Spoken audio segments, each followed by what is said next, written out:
po ang pagkakataon ng San Miguel na dagdagan pa mangan 109, 105, last 27.7 seconds sa game 5 ng knockout ng quarterfinals. Tingnan po natin. A big turnover para sa Converge. Yes! Ang sakit mo, galing sa timeout mo, tapos hindi ka nakahandle.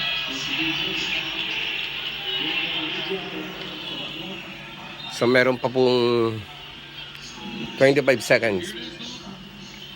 Hindi po nakuha ng Converge ang bola. At nagkaroon po ng tinatawag na loose ball. Hindi po nakuha ng Converge ang bolang yon para makalapit sana sa 4 points na lamang ng San Miguel. Last 25.6 seconds na lamang po nalalambik sa 4th quarter ng labang ito against sa quarterfinals. Game 5, knockout game na po ito. At ang mananalo po dito ay papasok sa semifinal. Inood ko po 109, 105. 4 points ang lamang na San Miguel. San Miguel po ay may isa na lamang full timeout. Ganun din ba ang Converse? At sa last 25.6 seconds ay malalaman po natin kung sino ang magwawagi sa labang ito.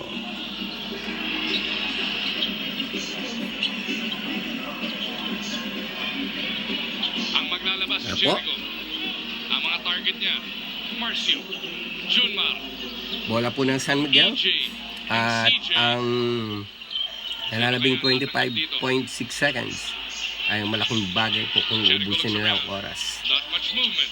It's a one ball possession kasi po may 4 points na ngayon. Inikot na po nila, inuubos nila ang bola, ibinigay. Selecting not the foul. Ayun, nagkaroon na po ng foul. And Stockton ends up giving it. At matindi po ang foul na binigay ni Stockton laban kay Cruz. At malalaman po natin sa mga susunod na segundo kung madadagdagan pa po ng San Miguel ang kanilang lamang na 4 points. Grabe po. Nag 2-0 po ito sa unang dalawang laban at inaasahan po na mananalo na ang San Miguel sa ikatlong laban. Pero nakabangon po ang Converge. Nanalo po ng 2 points, 114, 112. At sa turn of event sa ikapat na laban po, lumamang pa ang Converge ng 14 points sa kanyang panalo.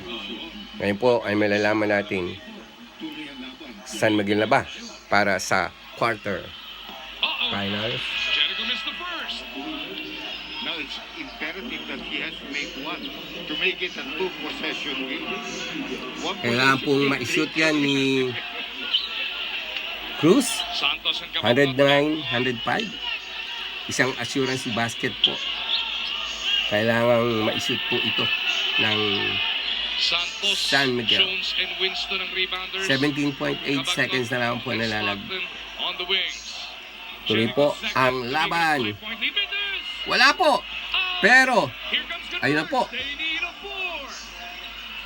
4. Kukunin po ba nila sa 4 points? Winston for the tie. Oh! Oh,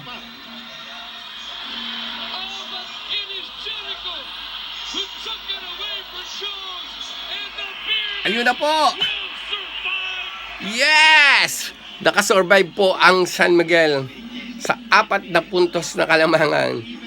What a great play on the dying seconds. Congratulations anyway, Converse, for making this quarterfinal a very good battle between these two teams. Yun po, hindi na po nagawang maipasok ng import ng Converse yung 4 points. Binigay po uli. Subalit na tumama na po sa tuhod. At yun, nakuha na po ng San Miguel. At inubos na lang po ni Jericho Cruz ang mga oras. Congratulations! But that man, Junmar, Abay! ang bayani ng labang ito. Congratulations po sa San Miguel. Pumasok na po sa semifinal. Congratulations po. Abay, best player of the game. Grabe po ang pinakita ni Abay. Ayaw niyang patalo talaga. Tinuloy po niya ang laban. At eto na po. Go, go, go San Miguel for semifinals berth. At ang nakakalungkot man po, mahaling kalaban niya ang kanyang sister team na Ginebra. Looking forward po. Grabe po ang labang ito. Congratulations, Abay! Para po sa best player of the game. Ito po ang inyong lingkod. Ito lamang po ang YouTube channel na walang edit-edit. Walang intro-intro. What you see is what you get. God bless.